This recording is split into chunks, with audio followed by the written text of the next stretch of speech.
Voilà. Donc, un banquier, un industriel, on va leur demander à chacun, pour commencer, peut-être quelles sont les attentes que vous avez, vous, Monsieur Gutschin, comme poumon économique de cette région, quelles sont les attentes que vous avez pour l'autre poumon économique qui est l'aéroport? Alors la Banque cantonale a une mission très proche de celle de l'aéroport, puisqu'elle doit contribuer au développement de l'économie genevoise et de sa région. Donc on a absolument la même finalité. Simplement, nous, on va donner des appuis plutôt financiers, des appuis de conseil. Ce que nous constatons, c'est que l'économie genevoise internationale, la part internationale est considérable. C'est même la source principale du dynamisme. Les PME locales sont très actives, elles sont au soutien de cette activité internationale. D'ailleurs, même les petites sortent très vite des frontières. D'abord les frontières cantonales et puis ensuite les frontières genevoises. Donc, c'est absolument essentiel, je dirais que c'est même incontournable, de pouvoir, dans un pays relativement enclavé, qui ne dispose pas de port, qui n'avait pas toujours des très bonnes relations ferroviaires, maintenant ça s'améliore, on le voit un petit peu sur l'Italie, de pouvoir, dans le fond, tout simplement se connecter avec les clients au-delà de notre territoire exigu. Donc il y a un parallélisme total. Et même nous, comme banque cantonale de taille plutôt modeste, à l'égard des géants, des deux multinationales suisses notamment, même nous, nous faisons déjà aujourd'hui 25% de notre chiffre d'affaires en dollars et en euros combinés. Donc vous voyez que même les entreprises moyennes sont très concernées par l'export. Mais ça veut dire que vos clients viennent en avion? Nos clients viennent en avion et nos conseillers vont parfois les trouver dans différents continents. Je pense surtout au trade finance, mais là je pense aussi à toute l'industrie du trade finance à Genève qui est extrêmement importante. On va en Asie, on va en Afrique, en Amérique latine notamment. Ça c'est important. Le private banking a des nouvelles règles, mais il voyage toujours. Donc je crois que tous ces métiers bancaires sont demandeurs. Aujourd'hui, la digitalisation ne va pas remplacer le contact humain. D'accord, parce qu'on parle beaucoup de fintech, donc de digitalisation dans le travail des banquiers. Les banquiers continueront à voyager. Il faudra avoir des contacts. Alors ça sera peut-être les clients qui vont voyager pour venir nous voir, tant mieux aussi pour le tourisme, où on va aller les voir, peut-être un peu moins ou d'une façon différente. Il y aura de toute façon des conf calls, visuels, virtuels, etc. Mais le contact humain nous semble devoir rester central dans l'activité du conseil financier.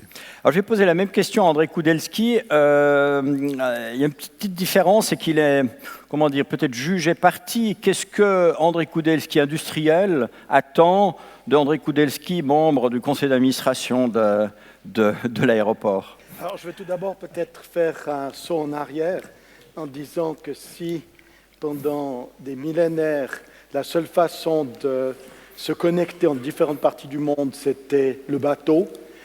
Le train a permis de désenclaver un certain nombre de pays qui n'avaient pas d'accès sur la mer, et l'avion permet de désenclaver des pays qui se trouvent à l'intérieur et d'ouvrir des horizons intercontinentaux. À ceci, j'ajouterai l'ère numérique, où on peut interconnecter les gens partout à travers la planète, et c'est une étape d'après. Mais de même que le bateau n'a pas disparu, le train n'a pas disparu, l'avion est un élément extrêmement important. C'est une ouverture sur le monde qui permet d'éviter d'avoir tous ses œufs dans le même panier. Et à ce titre-là, si j'ai décidé à un moment donné d'investir une partie de mon temps dans le cadre de l'aéroport, c'est parce que je pense que ça fait partie d'une infrastructure clé pour la prospérité de notre pays et de notre région. Voilà. Et puis un hommage à la Banque cantonale qui a été récompensée hier pour la place accordée aux femmes. On fait la promotion des femmes, c'est bon pour les cours de la bourse. Ça peut être interprété de différentes manières. Merci du compliment. Est-ce que le côté qu'on a décrit ce matin, coincé, cougné, on dirait, je ne sais pas dans quel canton de l'aéroport, donc avec des possibilités de développement qui sont réduites par rapport à ce qui s'est développé jusqu'à maintenant, c'est quelque chose qui vous inquiète, étant donné l'importance de l'aéroport pour le développement de la région? Alors quelque part, pour moi, c'est une chance aussi. Je dirais, on peut toujours regarder le verre à moitié plein ou à moitié vide, mais imaginons l'aéroport de Genève comme un peu un porte-avions. Et c'est plus un aéroport de ville, un peu comme London City, plutôt qu'un aéroport qui se trouve être un méga hub. Et je crois qu'il y a une place à jouer pour l'aéroport de Genève avec toute la notion de proximité. En gros, si vous prenez la longueur de la piste et vous la décalez à 90 degrés, vous arrivez au centre de Genève. Et c'est un élément qui est un vrai atout, qui plaide pour un développement d'un aéroport de qualité. Et c'est là, comme dans toute chose où on n'a pas un potentiel illimité de développement, qu'il faut faire des choix. Et il faut s'orienter vers un aéroport qui vraiment se fait, en support de tout ce qui est la région, tout ce qui est Genève, et permettre un développement harmonique du canton. Alors, je vais peut-être reprendre le terme de exiguïté par rapport à coonicité, dont il faudra vérifier dans le dictionnaire s'il existe. C'est plus français, vous avez raison. Qui est dans le fond un problème historique de l'économie genevoise, puisque c'est le problème de la taille du territoire. Je suis convaincu qu'on n'a pas beaucoup de choix entre la prospérité, la croissance, ou la décroissance, la provincialisation et l'élimination du jeu, si vous voulez. Certains économistes appellent ça l'effet de Matthieu. Ils se réfèrent aux évangiles en disant « à ceux qui ont, je donnerai, mais à ceux qui n'ont rien, j'enlèverai tout ». Et l'économie digitale, l'économie toute simple, libérale qu'on connaît, a cette tendance à vous dire soit vous êtes dans le circuit, vous avez de la croissance avec des inconvénients, ou bien vous allez vers la provincialisation. Et on connaît des régions aux États-Unis, en France, qui ont été provincialisées, marginalisées. Et là, le problème, c'est l'emploi. Dramatique. Donc je crois que ça, c'est un point essentiel, c'est se dire, on a un petit territoire, mais on doit chercher à jouer la carte de ce développement économique. Et là, quand vous me parliez d'exiguïté ou de relations infrastructures, la question Genève-Zurich est quand même présente. La Suisse romande, c'est 25% du produit intérieur brut de la Suisse alémanique. Je suis moi-même Suisse allemand, donc je ne veux pas faire du Suisse allemand bashing. Mais il faut savoir que la Suisse romande doit se battre. Justement, dans le contexte de l'effet de Matthieu, elle doit exister. Elle doit s'affirmer. Et cet aéroport est essentiel.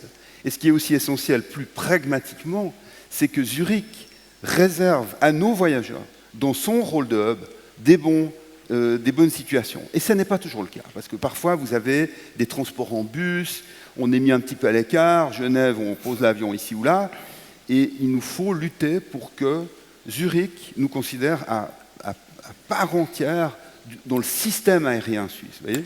Ça, c'est un peu plus pragmatique, mais ça fait partie de cette affirmation. Alors, on va être encore un tout petit peu plus pragmatique. Ensuite, je vous passe la parole, M. Goudelski.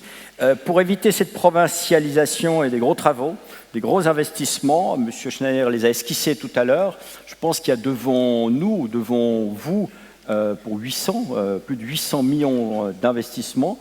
Comment vous voyez le rôle du banquier que vous êtes, du banquier central de la région, par rapport à ces investissements? Est-ce que c'est vous qui allez prêter l'argent? Alors, on a été banquier central juste dans les années 30, où la Banque nationale nous a enlevé le droit de battre monnaie. Donc. Mais c'est bon, on s'est remis de nos frustrations. Vous êtes une raison. Alors, je ne peux pas commenter la situation de l'aéroport parce qu'il y a le secret bancaire, donc je ne peux pas faire de commentaire, que ce soit un prospect ou un client. Par contre, ce que je peux dire, c'est qu'un aéroport de ce type-là, in abstracto, qui fait recours au crédit syndiqué ou à d'autres formes, à du leasing, à des prêts hypothécaires, il aura naturellement un excellent crédit sur le marché. C'est une magnifique adresse et il y a une capacité là de lever des moyens sans aucun problème aujourd'hui. Bon client pour un banquier. J'ai pas dit ça. J'ai dit que ça pourrait. Maintenant, c'est aussi une institution qui peut recourir au marché des capitaux. C'est aussi possible. La Banque cantonale vient d'en faire l'expérience il y a 10 jours, puisque nous avons émis du capital, ce qui s'appelle Additional Tier 1, donc c'est du capital fonds propres, à d'excellentes conditions. Donc, le marché des capitaux a confiance dans le canton, dans la ville, dans la banque, et certainement que s'il y avait des emprunts obligataires, ça serait aussi possible. Donc là, je crois que le financement n'est pas du tout un obstacle pour un projet d'entreprise tel que l'aéroport. Comme on a votre client à côté de vous, il va peut-être pouvoir lever un tout petit peu du secret bancaire.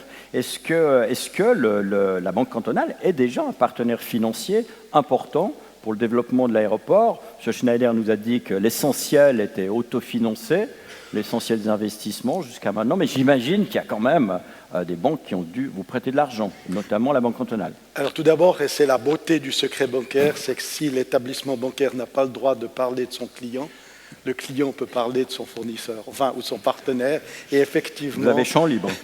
la Banque cantonale de Genève est un excellent partenaire depuis de nombreuses années de l'aéroport. Maintenant, pour revenir à un point qui me paraît quand même extrêmement important, on a une asymétrie de taille entre la Suisse romande et la Suisse alémanique. Si vous voulez être actif sur le marché suisse, vous avez toutes les chances de mieux réussir si vous êtes à Zurich que si vous êtes à Genève. Et ça nous amène en Suisse romande à pouvoir davantage nous intéresser au marché outre-mer. Et c'est là que l'aéroport revêt toute son importance. Et si Genève est plus petit que Zurich comme aéroport, il faut rappeler que Genève représente 55% de clientèle point à point de celle de l'aéroport de Zurich. Et si on compare aux 25%, 75%, eh bien on voit que Genève est quelque part surreprésentée, mais c'est juste le reflet de l'économie, notamment genevoise, qui est très axée vers l'international, de telle façon à compenser la faible taille. Maintenant, concernant les questions d'investissement, d'abord, j'aimerais préciser que l'aéroport de Genève a été très conservateur, dans le sens que l'aéroport a d'abord attendu que les passagers soient là, pour après faire des investissements importants, contrairement à d'autres aéroports qui ont commencé par construire en grand et qui ont après peuplé l'aéroport. Il n'a pas pris du retard, du coup, en Alors, étant très conservateur? on peut toujours considérer qu'il y a un certain retard, mais néanmoins, je pense que c'est préférable de permettre à l'aéroport de se développer d'abord en servant le marché, en évitant de dépenser trop tôt et de maintenir quelque part des tarifs qui sont plus raisonnables que, par exemple, ceux de l'aéroport de Zurich. Donc une situation très saine à vous entendre. Sur cette base-là, je pense qu'on va ouvrir le jeu des questions au public. Alors, si vous pouvez un petit peu éclairer la salle, voir si des mains se lèvent. Pour le moment... Ah, j'en vois une là. Ah ben, monsieur. Monsieur, les riverains, je crois. Oui, merci encore pour m'avoir donné la parole. J'aimerais juste demander, est-ce qu'on a entendu plusieurs histoires, plusieurs histoires personnelles aussi aujourd'hui. Est-ce que vous m'accordez 3 minutes et demie pour raconter aussi une histoire? 2 minutes. J'ai timé, c'est 3 minutes et demie. Non, c'est trop long. Okay. C'est trop long parce qu'on doit récupérer un petit peu du temps tout à l'heure. Donc, vous pouvez la résumer? Peut-être plus tard. D'accord. Bon. Est-ce que quelqu'un a une intervention plus courte que 3 minutes et demie?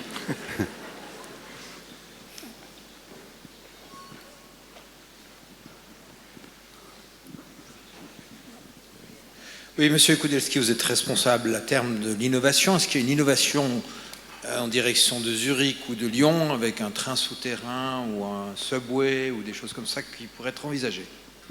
Alors, je dirais l'innovation telle qu'elle est conçue par InnoSuisse n'est pas forcément là pour financer des projets d'infrastructure. Par contre, elle est là pour permettre à des entreprises, notamment face à la révolution digitale, de pouvoir trouver un partenaire en matière de recherche, qui peut être une université ou un centre de recherche, de telle façon à aider à financer de tels projets. Néanmoins, si il y a une société, qu'elle soit existante ou une start-up, qui venait avoir un projet extraordinaire en matière de transport, eh bien c'est quelque chose qu'on regardera avec attention. Et je vous rappellerai à ce titre-là que Swiss Metro était très novateur et j'ai été un peu triste de voir que c'est aux États-Unis, entre San Francisco et Los Angeles, que ce projet devrait voir le jour et que les gens qui sont à la tête de ce projet citent Swiss Metro comme étant l'ancêtre de ce projet. Donc dommage que ça ne se soit pas fait chez nous.